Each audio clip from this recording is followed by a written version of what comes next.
I'd spent years waiting for the perfect moment to prove them wrong. This pristine envelope arriving on my desk was it. The envelope was ivory thick enough to feel expensive, embossed with gold lettering that shimmered in the morning light. It smelled faintly of roses and wealth, Ethan's kind of scent.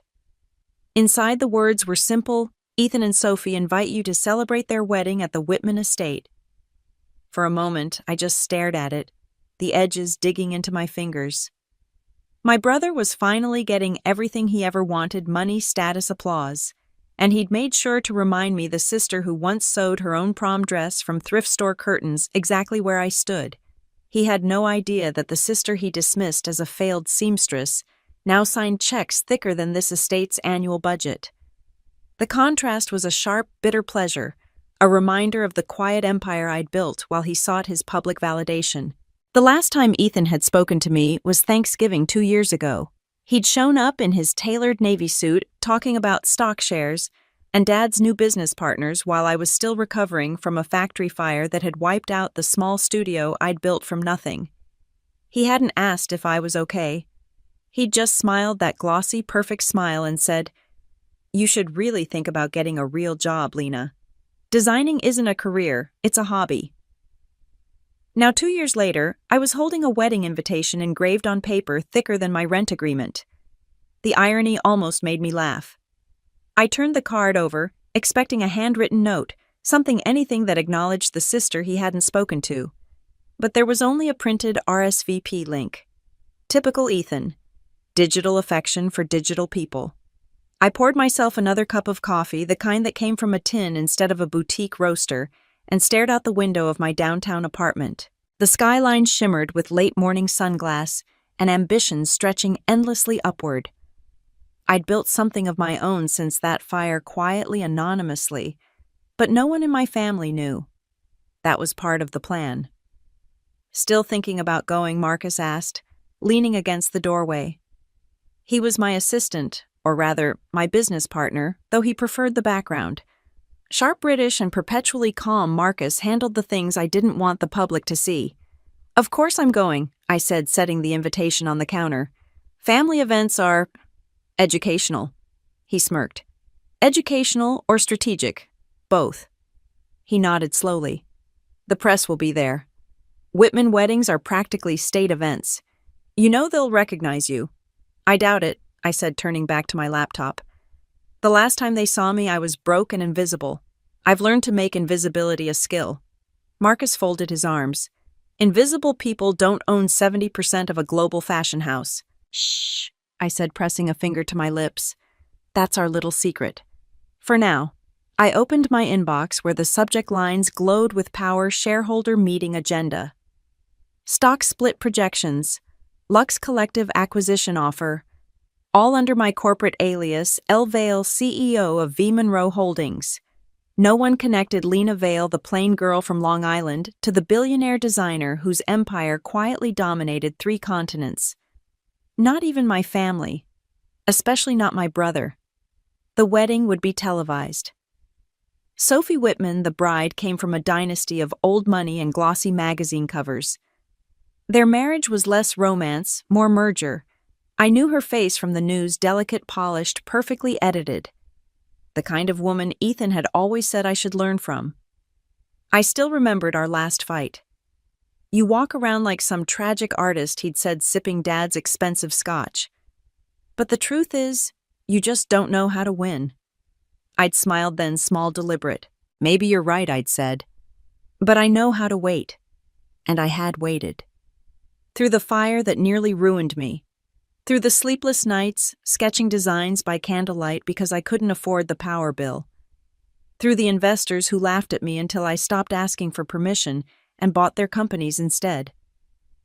The wedding invitation still lay on the counter, catching the light. Marcus picked it up, read the name again. "Whitman Estate, Greenwich. You know that'll be crawling with cameras, right?" "That's the point," I said softly. He always wanted an audience. He raised an eyebrow. "And what do you want?" I took the invitation from his hand, slipped it into my purse, and smiled. "Just closure." But deep down, I knew the truth. This wasn't closure. It was the beginning. That night, as the city lights flickered below my window, I opened my private file, the one labeled Operation Exposure. Inside was everything I'd need: contracts, transfer records, proof of theft of my designs, my inheritance, my name. I traced my finger over the folder's edge, the same way I used to trace fabric seams as a child. Justice Like Fashion was all about timing, and at my brother's wedding, timing would be everything. The Whitman estate looked like something out of a royal documentary. White stone columns, chandeliers, visible even from the driveway, and a garden so perfectly trimmed it felt like it was painted. The kind of place that didn't smell like flowers, but like power perfume and money too old to fade. I parked 2 blocks away. The valet looked at my car, an unremarkable black sedan, and barely hid his disapproval. I almost laughed. If he knew who owned the dealership chain that imported his favorite luxury cars, he might have bowed instead. But that was the beauty of anonymity. It made the reveal that much sweeter. Miss Vale. The wedding planner. A thin woman with a clipboard and the tension of someone paid to please billionaires, squinted at me. Family of the groom, I said with a smile. Lena Navarro. Her posture softened immediately. Ah, of course. Ethan's sister. Right this way. The marble floors echoed under my heels as she guided me through the foyer. Everywhere I looked, wealth gleamed: caviar trays, designer gowns, champagne flutes that probably cost more than my first apartment. And then I saw them, my parents. Mom looked radiant in navy silk pearls around her neck. She'd aged gracefully, the kind of woman who'd never been poor a day in her life, not because she was rich, but because she refused to acknowledge poverty. Dad stood beside her, thinner, now his gray suit tailored but tired. Lena, Mom said, her voice warm but cautious. You came. I did. I kissed her cheek, inhaling the familiar scent of lavender and expensive lotion. Dad gave a stiff nod. Didn't expect you to show up, kiddo. Thought you'd be too busy with whatever it is you do now. I make things, I said simply. Still do, he chuckled. Ah, always the dreamer. Well, maybe seeing your brother today will inspire you to what, I asked, smiling politely. Marry rich. Mom's expression faltered. Lena, it's fine, I said, turning toward the courtyard where laughter spilled from the open doors. I wouldn't want to ruin the mood. Through the glass, I saw Ethan. Tall, broad-shouldered, perfect hair, as always, surrounded by people hanging on every word he said. He wore confidence like armor, his smile sharp enough to cut. Beside him stood Sophie, the bride-to-be, graceful, glowing, and utterly at ease in her designer gown. I stayed near the edge of the crowd, content to watch. My brother thrived on attention. I thrived in its absence. Still keeping to yourself, a familiar voice teased. I turned to see Robert Whitman, Sophie's father. Older now, but his handshake was still iron. He'd once rejected my business proposal without reading it. The world doesn't need another fashion brand, he'd said then, especially from someone so inexperienced. Mr. Whitman? I said pleasantly. You haven't changed. Neither have you, he said, sipping his drink. Still modest. That's rare in this crowd. Oh, I learned modesty pays better when you own the shares, I replied lightly. He didn't catch it, of course. Before he could ask what I meant, the music shifted, the sound of a string quartet easing into a classic waltz. Ethan tapped his glass, calling for attention. Everyone, he announced. Before dinner, I want to thank my family, especially my sister Lena. She came all the way from wherever she's living now. Laughter rippled through the guests. I held my smile. Ethan continued, grinning wide. Lena's always been, let's say, budget conscious. She once gave me a tie she sewed herself, made from a thrift store curtain. A real passion project, wasn't it? Lena still cheap as ever. More laughter. Sophie giggled politely, touching his arm. At least you're consistent, he finished, smirking. A few people chuckled. Others looked away, uncomfortable. I held my champagne glass, the bubbles rising slowly, steady. Consistency's underrated, I said. It's how empires are built. He blinked, unsure if it was a joke. Right. Anyway. But before he could finish, Sophie glanced toward the bar where a television hung discreetly on the wall.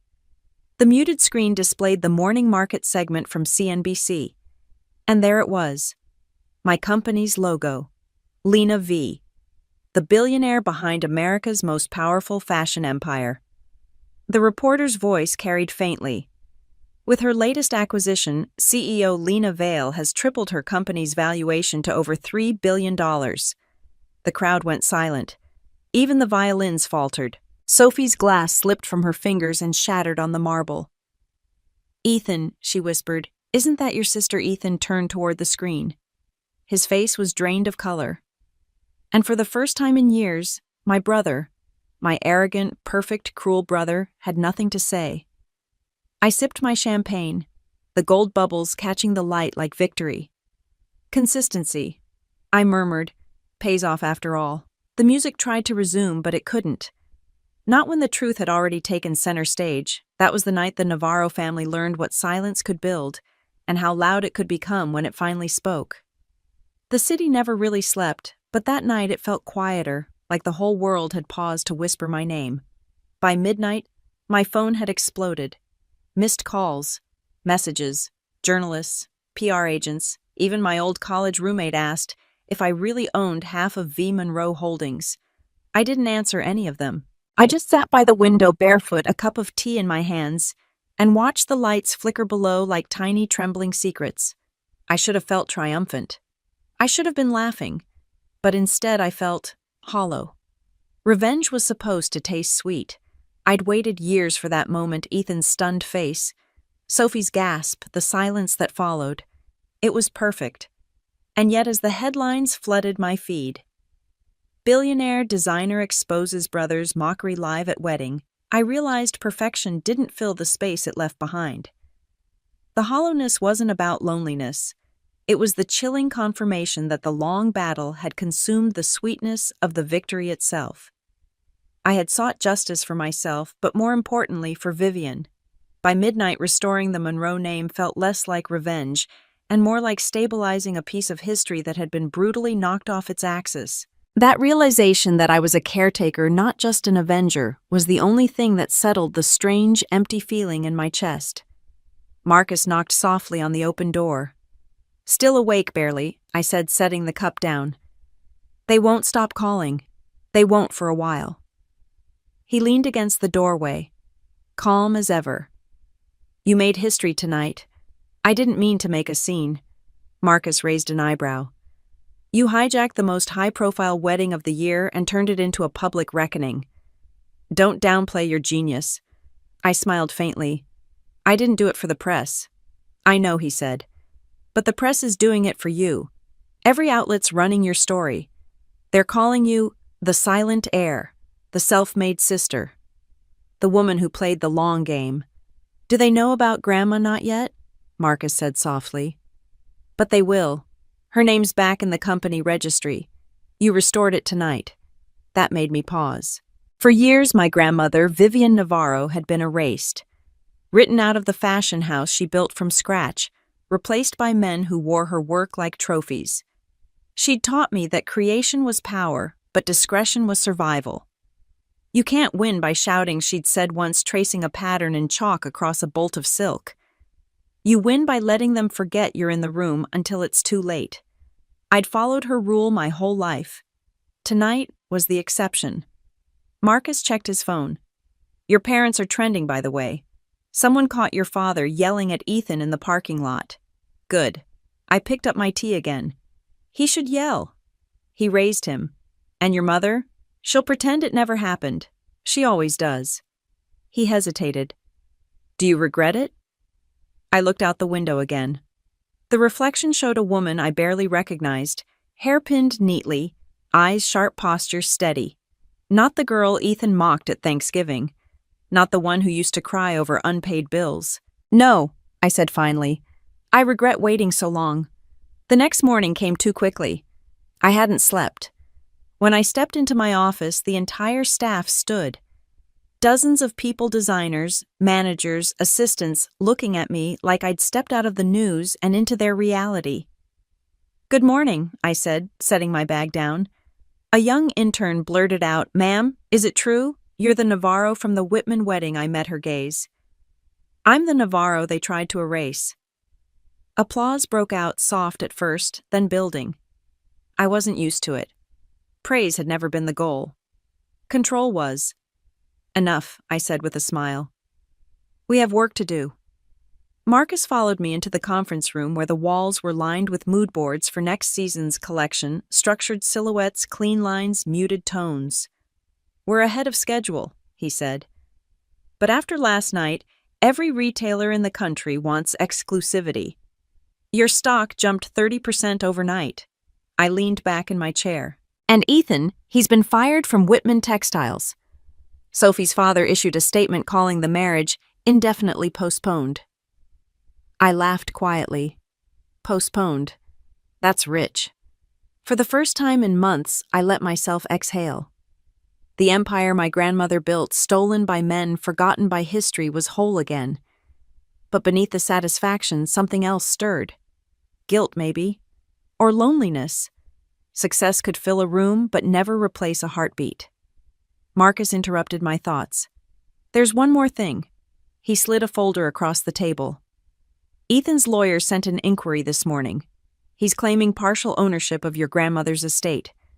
Apparently, he believes the shares were transferred illegally. My pulse didn't quicken.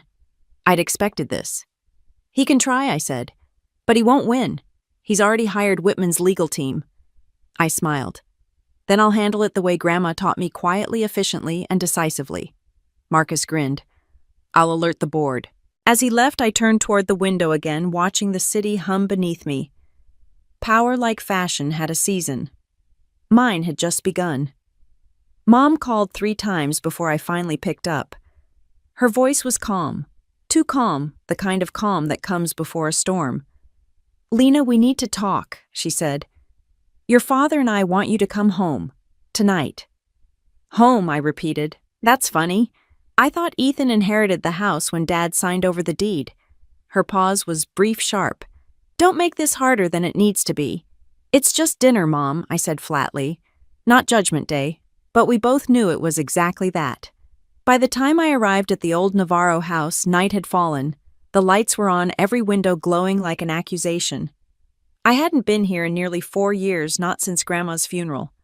The same silver SUV sat in the driveway. The same hydrangeas lined the walkway. But the house itself felt smaller, almost shrunken under the weight of its own silence. Dad opened the door before I could knock. You're late, he said. I came, I replied. That's more than Ethan did for Grandma's memorial. Inside, the air was heavy with something between perfume and resentment. Mom sat at the dining table, hands folded, her expression polished to perfection. The china was set the same pattern we'd used for Thanksgiving dinners. Except tonight, there were only 3 plates. Ethan's place was empty. I took a seat without waiting to be asked. So I said family dinner, just like old times. Mom's lips tightened. We saw the news, Lena. I assumed you would. You humiliated your brother, Dad snapped. You humiliated this family. I tilted my head. He did that himself. I just let people see it. Mom's voice softened, but her eyes stayed cold. We didn't raise you to air family business in public. No, I said, meeting her gaze. You raised me to stay quiet when people stole from me. When Ethan erased my work and took Grandma's legacy, you demanded silence. When Dad signed the company shares over to him blindly, you insisted I be grateful he kept it in the family. Dad's chair scraped against the floor. Watch your tone. I did, I said evenly. For years. Silence stretched across the table. The old grandfather clock ticked behind us, its rhythm like a countdown. Mom finally exhaled. Your brother is ruined, Lena. His engagement is broken, his reputation destroyed. If you have any decency left, you'll make a statement. Tell the press it was a misunderstanding. A misunderstanding, I repeated. He mocked me at his wedding. He mocked Grandma's legacy. He called me cheap while living off her money. You want me to fix that with a soundbite? Dad's fist hit the table. He's your brother. I leaned forward, my voice low. He stopped being my brother when he forged Grandma's signature. Mom flinched. You don't know what you're talking about. I reached into my bag and pulled out the folder Marcus had prepared. Actually, I do. Deed transfers, falsified contracts, fake board approvals, all signed by Ethan, all notarized under your name, Dad. Dad's face was drained of color. Where did you get that? From Grandma's lawyer, the one you fired and replaced with your golf buddy. For a moment, no one moved. The weight of truth filled the room like smoke. Finally, Mom spoke. What are you going to do with this? Nothing, I said, sliding the papers back into the folder. Unless Ethan tries to take me to court. Then it becomes evidence. Dad sank back into his chair. You think this makes you better than us? No, I said quietly. It makes me free. The words hung there, final and irreversible. I stood and walked to the window. Outside the backyard was exactly as I remembered: overgrown grass, the old oak tree still standing tall. Grandma used to sit there every evening sketching with a glass of sherry beside her. She'd told me once, every generation either builds or burns. You just have to decide which one you are. I turned back to my parents. I'm done cleaning up the ashes. Mom's voice trembled for the first time. You've changed. I smiled faintly. No, Mom. I just stopped pretending. When I left, the air outside was crisp, almost cleansing. I paused by the oak tree, touched the rough bark, and whispered, It's done, Grandma. I finally said it. My phone buzzed Marcus again. Ethan's lawyers backed off. His message read, Whitman pulled their support. The stocks are collapsing. I typed back one word, good. Then I looked up at the dark sky, the stars faint but steady. For the first time in years, I felt exactly the same distant quiet and untouchably alive. The next morning, sunlight broke through the Manhattan skyline, sharp and golden, cutting across the glass walls of my office. I hadn't slept. The folder from last night still sat on my desk, edges curling from where my fingers had pressed too hard. Marcus entered without knocking. I figured you'd be here. I don't remember leaving, I said, eyes still fixed on the city below. He placed a coffee on the desk. I called Howard Nathanson, your grandmother's old attorney. He said there's something you should see. Something he couldn't legally release until now. I turned to him slowly. What kind of something? He met my eyes. Letters. Written by Vivian Monroe herself. Addressed to you. By noon, I was sitting in Howard's office, a quiet space filled with old wood and older secrets. His office felt like a library dedicated to discretion. The leather chairs were worn, and the only sound was the soft hum of the city outside. The lockbox he opened was small, black, and utterly unremarkable, containing the most valuable thing. I owned a bundle tied with faded silk ribbon. Your grandmother left these for you, Lena. She asked that I deliver them when she believed you'd be ready, he said. I traced the edges, feeling the texture of the paper. She really thought that far ahead. She always did, he said. Vivian didn't believe in coincidence, only timing. The first envelope was dated 10 years ago. I unfolded the page carefully. Her handwriting, strong, slanted, confident, filled the paper.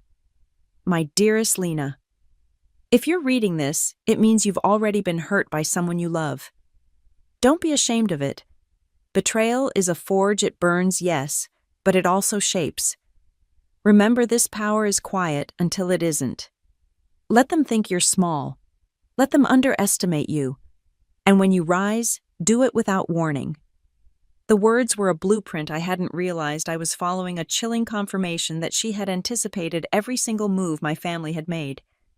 I read the words twice. My throat tightened. Marcus stood silently behind me, giving me space to breathe. There were 5 letters in total, each one older, more deliberate. One spoke of her battles, how male board members had stolen her designs and presented them as their own. Another detailed the structure of the hidden shares she'd placed under a pseudonym, shares that now made up the backbone of my empire. But the last letter, the one dated only a week before her death, was different. Shorter, colder. Lena, Ethan and your father will betray you. Not because they're evil, but because they're afraid. Afraid of losing control, afraid of your strength. I've ensured you'll have what they tried to take, but you must decide how to use it. Revenge will tempt you, but legacy will last longer. Choose carefully. The words hit like a punch. For years I'd thought my revenge was about justice, but now I wasn't sure if Grandma would have approved. Maybe she hadn't meant for me to expose them so publicly. Maybe she'd wanted me to lead by silence, not spectacle. Howard watched me fold the last letter. She loved you more than she ever said, he murmured. I know, I said softly. She just loved the game more.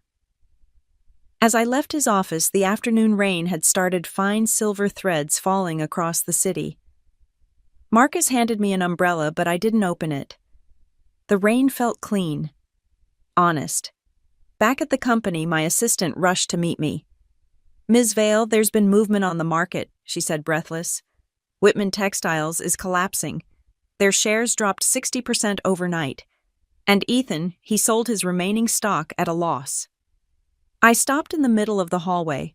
How much of Whitman stock is still floating? About 22%. I smiled. Buy it, all of it. Marcus's voice was low behind me. That's not revenge anymore. That's takeover. I looked at him. No, that's balance. By evening, I stood on the terrace outside my penthouse, the letters laid out before me. Grandma's words fluttered in the wind like silk banners. Her voice seemed to echo through the city. Power is quiet until it isn't. I whispered to the skyline. Then maybe it's time to make some noise. The phone buzzed again, Marcus this time. Transaction complete. You now own controlling interest in Whitman Textiles. I set the phone down beside the letters, the rain pooling around them like ink bleeding through fabric. My grandmother had built an empire through grace. I would protect it through precision. And this time the world wouldn't forget her name or mine. The invitation arrived 3 weeks later, gold embossed and perfumed, just like Ethan's wedding card had been. This one, however, came from Robert Whitman himself. An intimate dinner to discuss business opportunities. It read signed in heavy ink. I turned it over twice before laughing. The man had no idea I already owned the majority of his failing company. Marcus found me in the office that afternoon, flipping the envelope in my hand. You're going, he said, not even asking. Of course I am, I replied. Let's see how the mighty negotiate when they don't know they've already lost.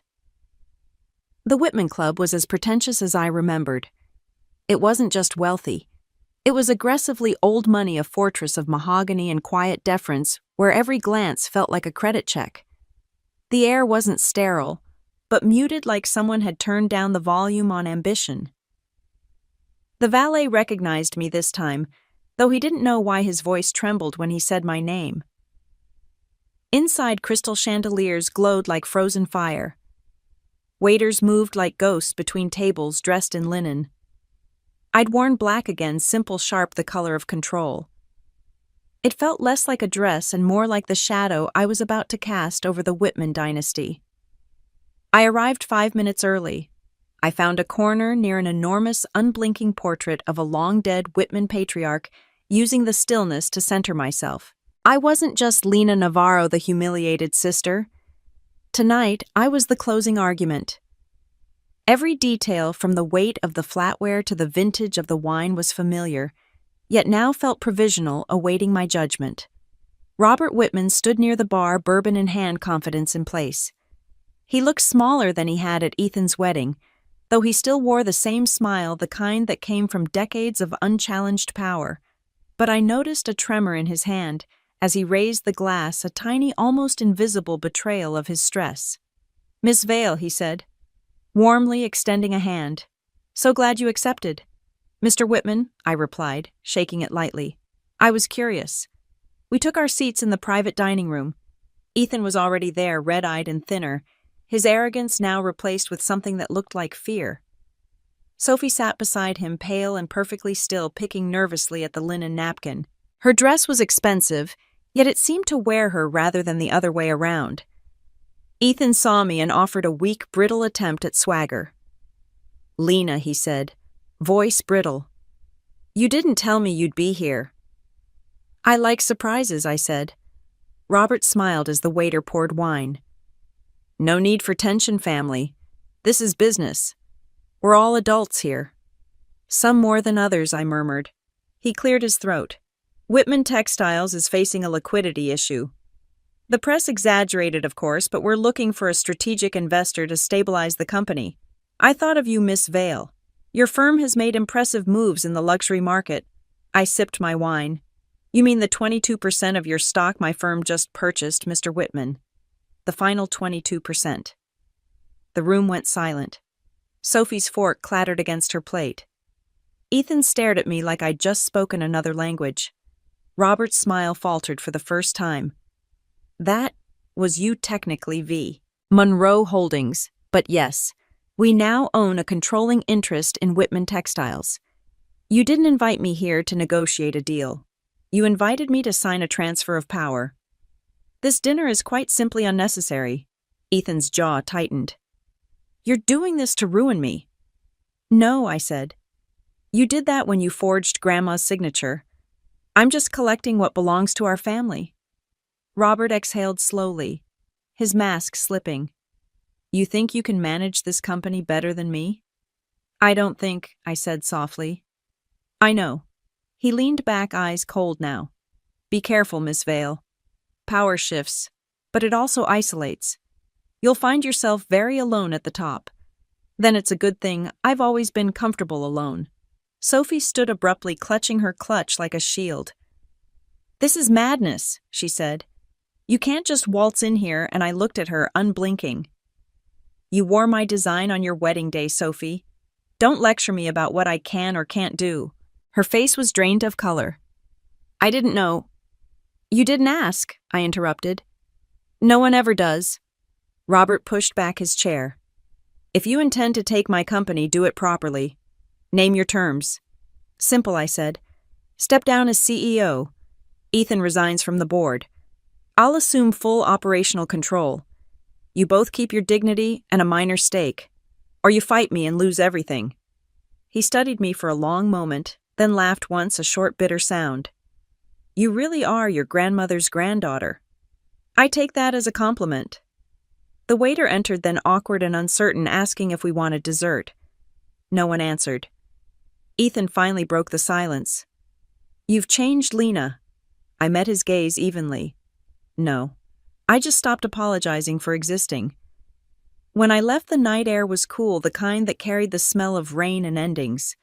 Marcus was waiting by the car. How'd it go? Exactly as planned, I said, handing him the folded invitation. They're finished. He opened the door for me. And you? I looked out over the city lights, distant and bright. I'm just getting started. As we drove away, thunder rolled in the distance, low and deliberate. It sounded less like a warning and more like applause. The room smelled like power and fear. Reporters filled every inch of the conference hall, flashbulbs, microphones, murmurs.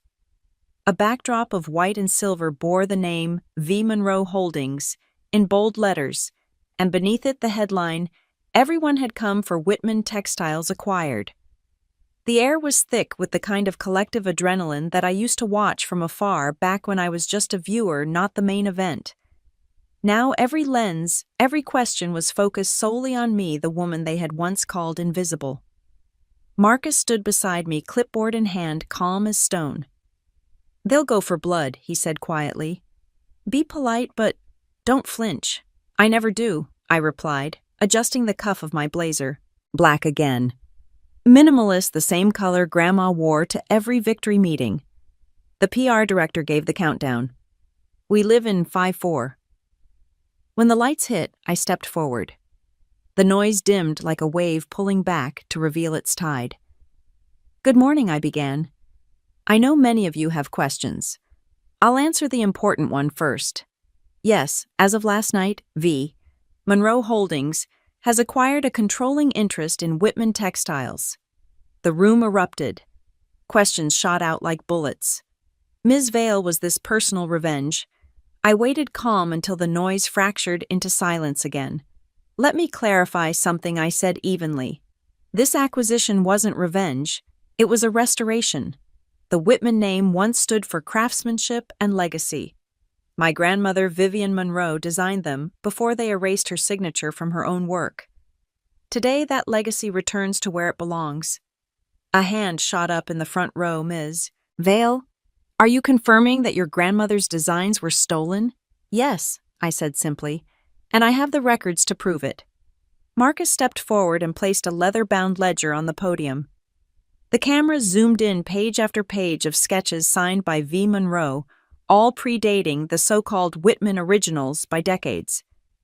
The gasps were audible. The next question came from a young reporter in the second row. What happened to Ethan Navarro? I met her eyes. He's family. The family doesn't get fired. They get forgotten. The crowd stirred. I could feel the room shift, the collective recognition that this wasn't just business, it was history correcting itself. Grandma would have liked this. She'd have laughed, maybe even applauded. Marcus leaned in, whispering, "You just added $2 billion to our valuation." I smiled faintly. Then it's been a productive morning. A final hand went up. Ms. Vale, do you consider yourself a billionaire now? I paused, considering. The word used to sound foreign, distant, something that belonged to men like Whitman and my father. I consider myself, I said, a builder. Money's just the scaffolding. The applause was hesitant at first, then stronger. The cameras flashed again, capturing the moment. Afterward, in the private lounge, I slipped off my heels and poured a glass of water. My reflection in the window stared back, composed, unrecognizable. You realize what you just did, right? Marcus said. You didn't just buy a company. You changed the industry narrative. Good, I said. It needed changing. He hesitated, watching me. And Ethan, he'll try to come back, I said. They always do when the dust settles. But by then, he'll find the doors locked. The city stretched out below, endless glass and steel. From up here, everything looked smaller, even pain. The door opened behind me. My mother stepped in, elegant as always, though her eyes were tired.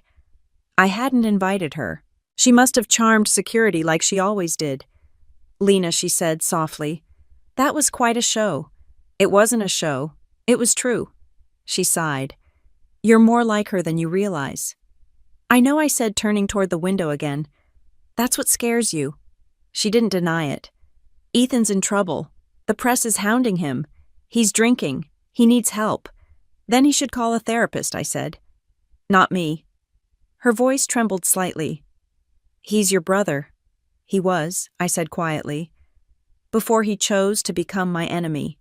She looked at me for a long time, as if searching for the daughter she'd lost somewhere between poverty and power. Finally, she said, your grandmother would be proud, but she'd also tell you revenge doesn't keep you warm at night. I turned to face her fully. Neither does betrayal. When she left, the silence returned heavy but strangely comforting. Marcus came back a few minutes later. The press wants a follow-up statement for tomorrow. Send them a quote, I said. Tell them the era of stolen credit is over. He grinned. That's going to trend. Good, I said, slipping my heels back on. It should. Outside, the city buzzed, unaware that it was standing on the edge of a new order, one built by the woman everyone once called plain. And for the first time, the world finally saw her clearly. Thanksgiving arrived like a storm I'd seen coming but couldn't quite avoid. My mother insisted on hosting at the old family home in Westport, a sprawling white colonial with a porch swing that hadn't moved since Grandma's funeral. I hadn't been back since the reading, and I could already feel the ghosts waiting at the doorway. Don't cause a scene, Marcus warned as he helped me load the dessert boxes into the car. I don't start scenes, I said, buckling my seatbelt. I finish them. The drive was long, gray, and strangely quiet. The trees had lost their color. Even the sky seemed undecided. By the time I pulled up the gravel driveway, I could already hear laughter from inside. Ethan's voice, louder than it should have been, carried through the open window. When I walked in, the conversation stopped mid-sentence. My mother stood by the oven, wearing pearls and tension. My father looked up from carving the turkey, his knife hovering above the cutting board. Ethan was at the head of the table, drink in hand, already half drunk on charm and scotch. Well, he said with a crooked smile, look who decided to show up. Miss CEO herself. What, no entourage tonight, just me, I said. Didn't think your dining room could fit my empire. Sophie looked down at her plate, her face pale. She hadn't spoken to me since the Whitman takeover. I didn't expect her to start now. My mother cleared her throat. Let's all try to be civil, please. It's Thanksgiving. Of course, I said, setting the pies on the counter. Nothing says gratitude like family pretending not to hate each other. My father gave me that look, the same one he used when I was 12, and refused to apologize after Ethan broke my favorite sketchbook. Lena, he said sharply. That's enough. No, I replied. Enough was years ago when you let him take everything and called it fairness. The room went still. Only the sound of the clock filled the silence. Ethan laughed, but it cracked halfway through. Oh, come on, Lena. You got your revenge. You humiliated me, destroyed my reputation, and took my company. You win. What else do you want? I met his eyes. Accountability. I'll take that as a compliment, I said. My mother's voice trembled. She built this family's name, Ethan. Don't you dare speak about her that way. Ethan slammed his glass down. She built her name. We were just her shadows. That's when I saw it, the same fear Grandma had written about in her last letter. The fear of being small in the light of someone else's greatness. Ethan wasn't cruel because he wanted to be. He was cruel because he was terrified. Dinner passed in awkward silence. My mother tried to fill it with stories from the past, but no one really listened. The food tasted fine, but it felt like ash in my mouth. Halfway through dessert, Sophie excused herself, muttering something about a headache. Ethan followed a few minutes later. I could hear their voices through the hallway door, muffled, urgent. I didn't mean to listen, but one word caught my attention, Shares. I stood quietly by the kitchen doorway. She hasn't won yet. Ethan whispered fiercely. She may have Whitman, but Dad still controls the original Navarro estate shares.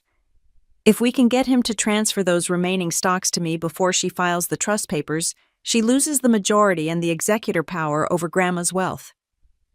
Are you sure? Sophie's voice trembled. I've already talked to the lawyer. We do it quietly and she won't see it coming. I stepped forward.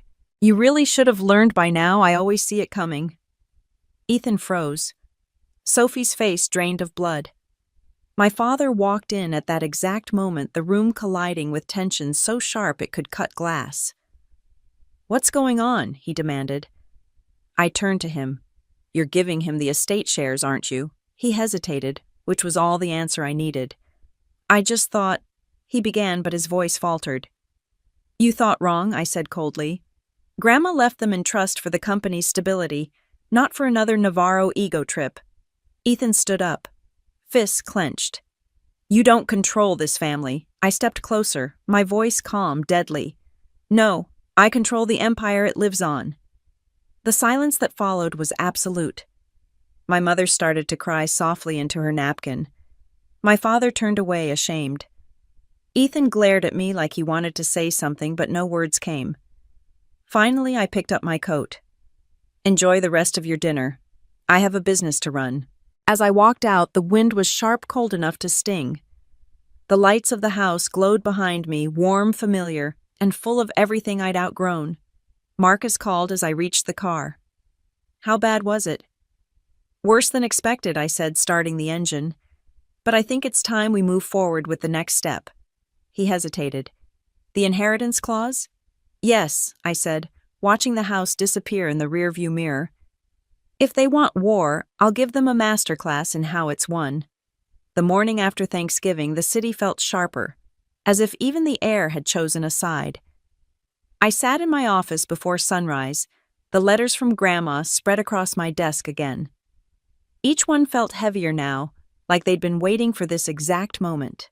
Marcus arrived carrying 2 coffees and a folder marked Legal Urgent. He didn't sit. It's time, he said simply. I nodded. The inheritance clause. He placed the papers in front of me. Vivian Monroe's will included a conditional trust. You're the executor, but the trigger clause requires proof that any direct heir who acts in bad faith against the company forfeits their share automatically. Ethan and your father signed acknowledgement documents when the trust was created. I scanned the lines already knowing what they meant. So if Ethan tried to move assets, He's already voided his claim. Marcus smiled faintly. Exactly. For a moment, I just sat there, the reality of it sinking in. 4 years of restraint of acting small now culminated in one signature. This wasn't just about reclaiming assets, it was about defining the future. It wasn't enough to simply win. The victory had to be cleaner, stronger, and more beneficial than anything Ethan ever pursued. Prepare the press release, I said. By the time he wakes up, I want every outlet to know Whitman Textiles and Monroe Holdings are merging under a single entity. His name won't appear anywhere. Marcus hesitated. Lena, this isn't just business anymore. You'll destroy him publicly. He destroyed himself, I said. I'm just turning on the lights.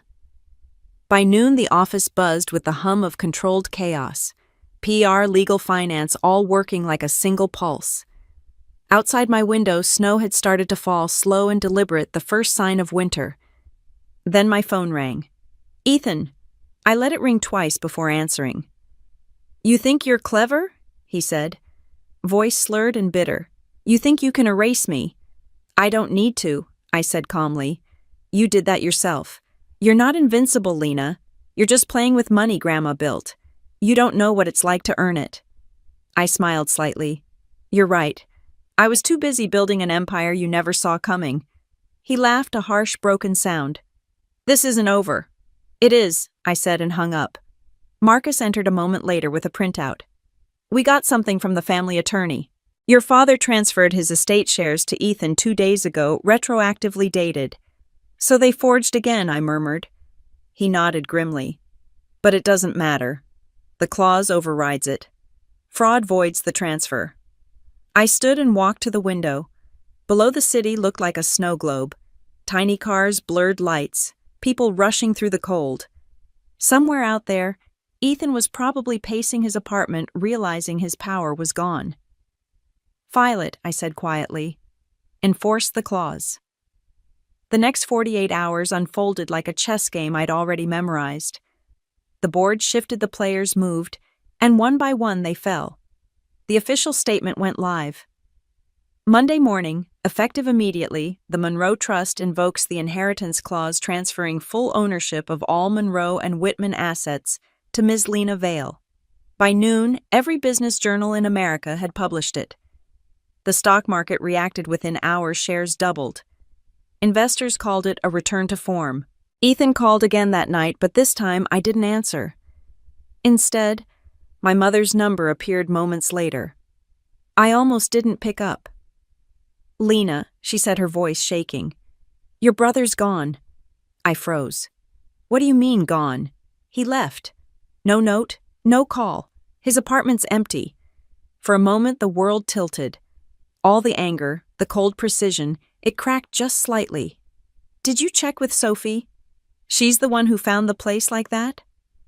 Then let him go, I said finally. He's made his choice. But that night, sleep wouldn't come. I sat by the window staring at the falling snow.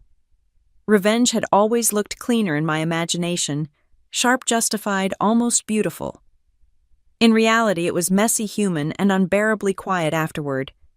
Marcus texted near midnight, clause executed. Media response positive. Congratulations, CEO. I set the phone down. Somewhere deep inside, I could almost hear Grandma's voice, steady, amused, proud. Being underestimated, she'd said once, is the sharpest weapon a woman can carry. But victory means knowing when to stop cutting. I exhaled slowly. The war was over. The empire was mine. And yet the silence that followed victory sounded a lot like loneliness. The studio lights were merciless, white-hot, and unblinking. I sat in the center of them, a thin microphone clipped to my collar cameras aimed from every angle. Across from me, the host of Good Morning America smiled, like he'd been waiting all week for this interview. Behind the cameras, Marcus stood in the shadows, nodding once as the countdown began. 3, 2, 1, live. Welcome back, the host began cheerfully. We're here today with Lena Vale, the youngest female CEO to lead a billion-dollar merger in the fashion industry. Lena, thank you for joining us on Christmas morning. Thank you for having me, I said smoothly, hands resting on my lap. I wore one of my own designs, a sleek white dress with subtle metallic threading, quiet luxury. Power disguised as grace. He leaned forward. You've become quite the household name, especially after the Whitman acquisition. But the world also knows about your family drama. The will, the inheritance clause, the public fallout, people are calling it the most shocking family story since Succession. How do you respond? I smiled just enough to look human. Families are complicated. Ours just happened to play out under spotlights instead of behind closed doors. The audience laughed lightly, but the host pressed on. There are rumors your brother tried to take control of your company before disappearing. Do you know where he is? The studio went quiet. I didn't blink. No, I said, and I hope he finds peace wherever that is. He hesitated. Do you regret how far things went? That question hung heavy in the air. I looked at the camera, knowing millions of viewers were watching, judging. Regret, I said softly. I regret believing that family and fairness were the same thing. They're not. The producer motioned off camera. 3 minutes left. The host nodded.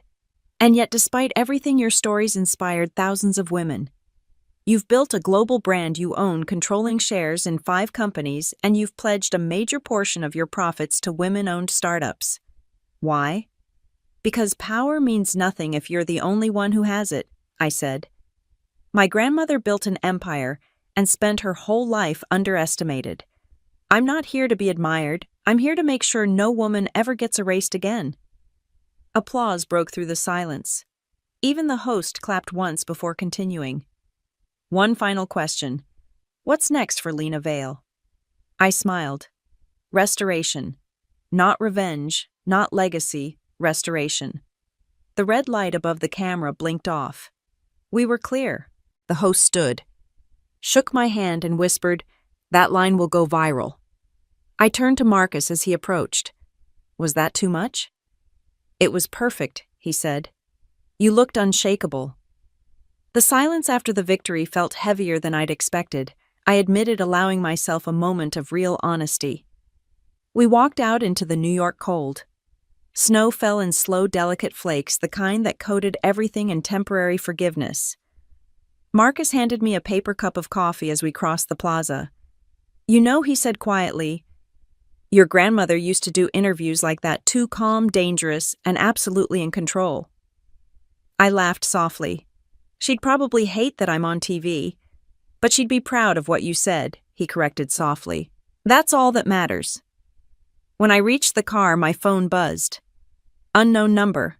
I almost ignored it, but something instinct maybe made me answer. Lena. It was Sophie. Her voice was small, broken. Sophie. My tone was cautious. Are you all right? I thought you should know. Ethan's in California. He checked into rehab last week. For a moment, I couldn't breathe. Is he's alive? She said quickly. He asked me to tell you he's sorry. I leaned against the car, the city noise fading into a blur. Thank you, I whispered. She hesitated. He said he watched your interview yesterday, the preview clip. He said you look like Grandma. The line went quiet. I swallowed hard. Tell him I meant what I said on air. I hope he finds peace. After the call, I stood there in the cold, the snow melting into my hair. For the first time in months, my chest didn't feel heavy. Marcus watched me silently from a few steps away. You okay? He asked. I think so, I said, a deep sense of relief settling in my chest. I think the fighting is finally over. We drove through the city as the Christmas lights glowed in every window. Children laughed on sidewalks. Couples carried gifts. And for the first time, I felt part of something bigger than survival. At a red light, Marcus glanced at me. You know the press will call this your redemption arc. Let them, I said quietly. It's not redemption. It's clear. Outside, the snow kept falling, soft, endless cleansing. And somewhere on the other side of the country, my brother was finally trying to rebuild what he'd broken, while I at last was learning how to stop fighting ghosts and start living again. Spring came early that year, bright and restless. The world had started calling me the woman who rebuilt Monroe. But inside, I still felt like the girl sitting quietly at Ethan's wedding, ignored, underestimated, invisible. Except now invisibility had become my weapon, my armor, and my brand. The annual shareholders meeting was scheduled for Thursday. Every seat in the conference hall at the Monroe Tower was filled with reporters, investors, former rivals, all waiting for the next big announcement. Marcus stood near the stage, calm as ever, running through the agenda. "We've had the best quarter in company history. Our stock's up 64%. You just have to say the words." The words I asked. He smiled. The ones that remind everyone why they bet on you. When I walked on stage, the applause was immediate, thunderous.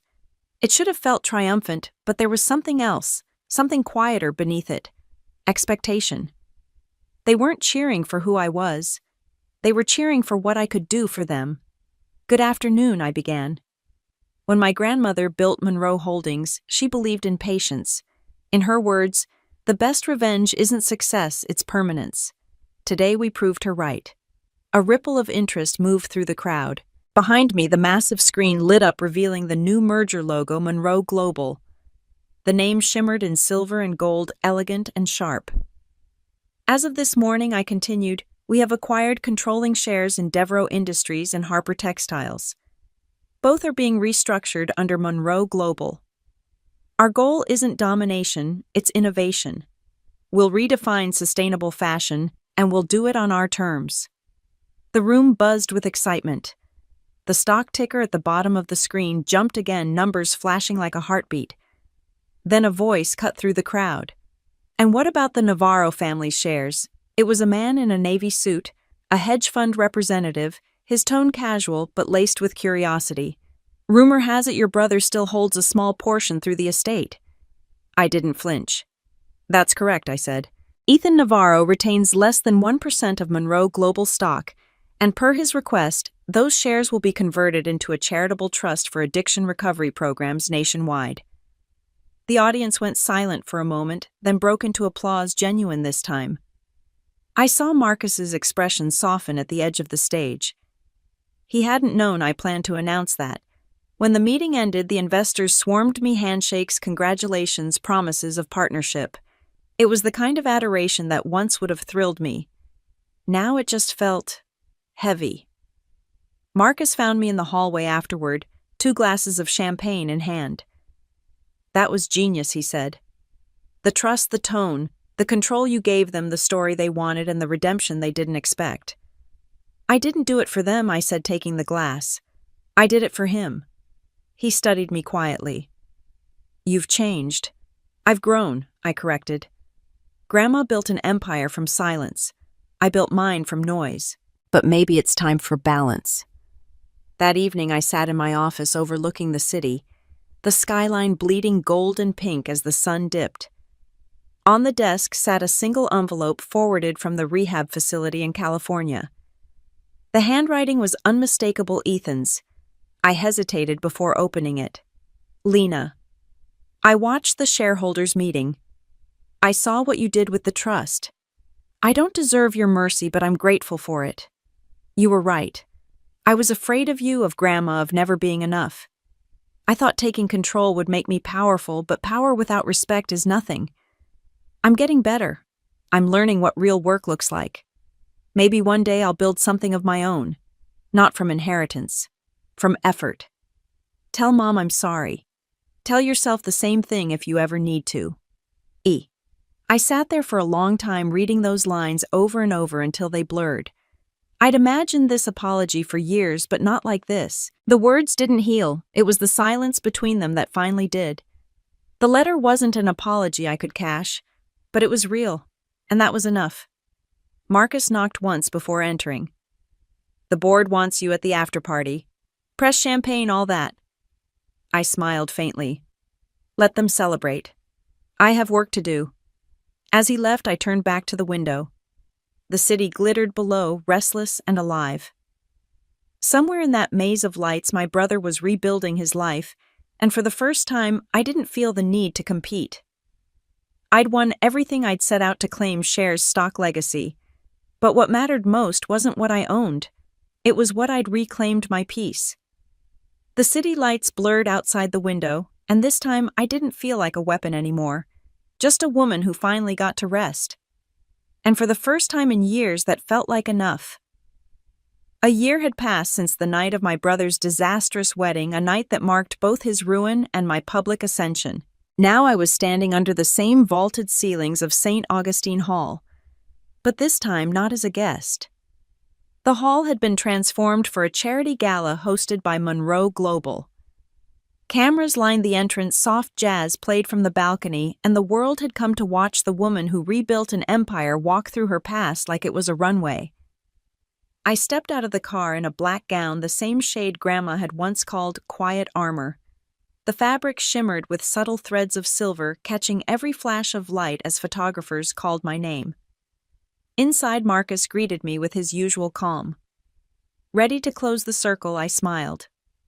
It was never a circle, Marcus. It was a climb. The guests turned as I entered, the same people who had once laughed at me for being plain, for being practical, for being the broke sister. Now they whispered a different word. Billionaire. At the far end of the room, I saw Sophie. She looked older, softer. Ethan wasn't with her.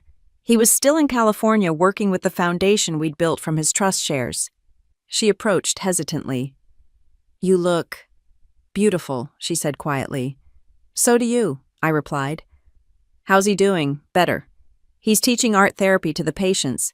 Said he wanted to build something that didn't involve money for once. I smiled. That sounds like the real Ethan. For a moment we just stood there, two women who'd both been wounded by the same man and somehow healed in parallel. She touched my arm lightly. I think your grandmother would be proud. I hope so, I said. She always believed in long games. A waiter passed with champagne, and I took a glass, turning toward the stage. Marcus gave the signal it was time for my speech. The lights dimmed as I walked up the steps, the room falling silent. Thank you all for being here. I began, my voice steady through the microphone. A year ago, I sat in this same hall and listened to someone tell a room full of people that I was cheap, that I'd never be enough. And I believed him just for a while. But here's what I've learned since being underestimated is not an insult. It's an advantage. There was a murmur of agreement from the crowd. I continued. Power doesn't come from money. It comes from patience, from knowing when to stay quiet, when to strike, and when to forgive. I paused, letting my gaze sweep across the room, the executives, the investors, the journalists. Tonight's gala isn't about success. It's about restoration. Every dollar raised tonight goes to the Monroe Foundation to help women who were told they were too plain, too old, too small to matter. We're done apologizing for being underestimated. The applause rose steady and warm. For the first time, it didn't sound like noise. It sounded like recognition. After the speeches and photographs, I found myself alone on the balcony overlooking the city. The skyline glittered beneath me, alive and endless. Marcus joined me quietly, handing over a small glass of wine. You know, he said, it's strange. The woman who built this empire looks exactly like the one who sat at that wedding table pretending she didn't care. I laughed softly. That woman cared too much about what others saw. This one finally learned to see herself. He tilted his glass toward me. To Vivian Monroe. I raised mine. The lessons learned the hard way. We clinked glasses, and for a while, neither of us spoke. The city hummed below cars' laughter life, moving on. Later that night, back in my penthouse, I passed by the full-length mirror in my hallway, the one Grandma had given me before she died. Its frame was carved with her favorite quote, the one she used to whisper when the world dismissed her, "They never see us coming." I stopped staring at my reflection. The black gown, the calm eyes, the woman who had once been mocked for being ordinary. Now she was everything she'd ever needed to be. Not flawless, not vengeful, just free.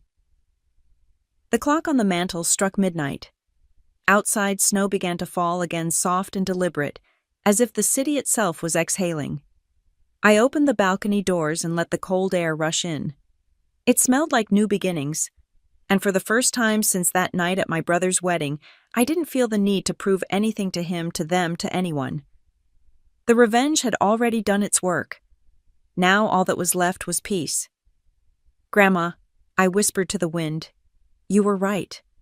They never saw me coming. But I think they'll remember me now.